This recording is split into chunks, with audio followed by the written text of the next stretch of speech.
Hai semua, selamat datang di channel Baca Saham. Pada video ini, kita akan membahas satu saham dengan harga 300-an rupiah yang menawarkan dividen yield hingga 27%. Kinerjanya juga terbaik di tahun 2023. Tapi seperti biasa, semua pembahasan ini bukan rekomendasi dan hanya informasi. Ingat, kerugian kamu tanggung sendiri ya. Saat ini kita akan membahas saham TOTL atau PT Total Bangun Persada. Sekilas teman-teman lihat tentang profil singkat saham ini. Berdiri pada tahun 1970, fokus kepada pembangunan gedung, spesialisasi pada konstruksi gedung berkelas premium, dan memiliki rekam jejak keuangan yang kuat dan berhati-hati, neraca keuangan yang sehat, dan posisi kas bersih yang positif. Ini merupakan informasi singkat terkait saham TOTL. Terdaftar di bursa sejak tahun 2006 dengan harga IPO 345. Dan per Oktober tahun 2022, komposisi pemegang sahamnya adalah sebagai berikut. Ini merupakan 4 biaya utama yang teman-teman harus pertimbangkan apabila teman-teman tertarik membeli saham ini. Karena komposisi biaya untuk konstruksi gedungnya ini bisa dikatakan cukup signifikan terhadap beban pokok perusahaan ini. Pelanggan baru perusahaan semakin banyak di tahun 2022. Tahun 2023 bagaimana? Ini teman-teman bisa lihat di sini, sejak tahun 2022, jika dibandingkan tahun 2021, jumlah pelanggan barunya mengalami peningkatan sekitar 10%. Bagaimana dengan tahun 2023 itu sendiri? Nanti kita akan lihat untuk penjelasannya di public expose berikutnya. Strategi perusahaan untuk menghindari piutang tidak tertagih itu merupakan salah satu pertanyaan yang ditanyakan pada saat public expose, di mana perusahaan melakukan deteksi awal saat melakukan kerjasama, terutama pada pelanggan-pelanggan yang berulang. Dan perusahaan ini juga berusaha untuk menjaga komunikasi yang baik kepada pemilik proyek, dan hal ini tentunya akan diharapkan bisa semakin memperluas pelanggan-pelanggan yang dimiliki oleh perusahaan ini, terlebih pelanggan yang berulang. Perusahaan juga tidak berambisi mencari profit sebesar-besarnya dengan margin yang tinggi. Itu merupakan penjelasan perusahaan pada saat diajukannya pertanyaan seperti pada tampilan berikut ini. Di tahun 2023 diharapkan menjadi tahun yang lebih baik. Perusahaan menilai bahwa tahun 2023 akan memberikan harapan yang lebih baik. Walaupun harga dan bunga naik, perusahaan menilai bahwa kebutuhan dari para customer untuk membangun sudah lebih baik, sehingga perusahaan bisa mengambil kesempatan ini. Target perusahaan di tahun 2023 adalah memiliki kontrak baru sekitar 2,6 triliun.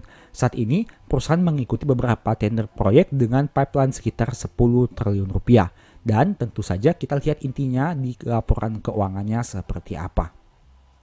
Saldo kas perusahaan terbilang rendah jika dibandingkan dengan total hutangnya. Teman-teman bisa lihat di sini saldo kasnya 516, tapi total hutangnya 1.814. Dan rasio DER-nya juga sudah tinggi dengan angka 187%, yang berarti hutangnya lebih besar dibandingkan modalnya. Cadangan saldo laba dan ekuitas bisa dikatakan cukup banyak dengan angka 556 dibandingkan dengan total ekuitas 969. Kinerja laba ruginya semakin baik di tahun 2023 khususnya hingga Q2-nya. Teman-teman bisa lihat pendapatan usaha mengalami peningkatan dan mereka mampu menjaga untuk laba bersihnya mengalami peningkatan juga dari 44,2 menjadi 67,6 di tahun 2023 ini. Nah, terkait kinerja dalam 4 tahun terakhir, laba perusahaan diproyeksikan menjadi yang terbaik di tahun 2023 jika melihat kinerja dalam 4 tahun terakhir. Dan perusahaan juga konsisten membagi dividen setiap tahun, setidaknya sejak tahun 2017. Nah, ternyata meskipun harga sahamnya 300-an rupiah, tapi PBV-nya sudah di atas 1 kali, dengan angka PER yang masih 9,1 kali. Dividen yield yang ditawarkan juga tinggi dengan angka 27%. Tapi teman-teman harus ingat bahwa angka dividen yield ini tidak bisa diharapkan terjadi berulang di tahun mendatang. Karena setiap tahun tentunya memiliki berbagai pertimbangan untuk pemegang sahamnya memperoleh dividen seperti apa. Untuk aspek profitabilitasnya juga, NPM perusahaan ini bisa dikatakan cukup rendah dengan angka 5,5%. Untuk harga sahamnya dalam 5 tahun terakhir masih turun 42%, meskipun selama 3 tahun masih naik 26,5%.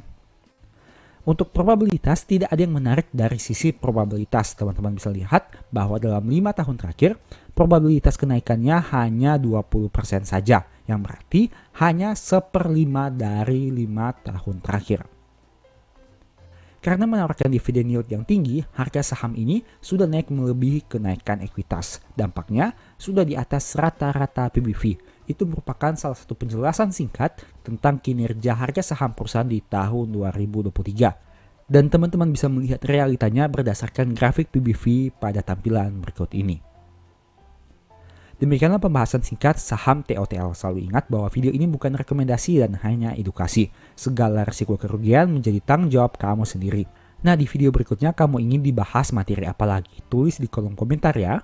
Sebagai informasi, berikut ini beberapa list ebook baca saham. Pertama, strategi nabung saham.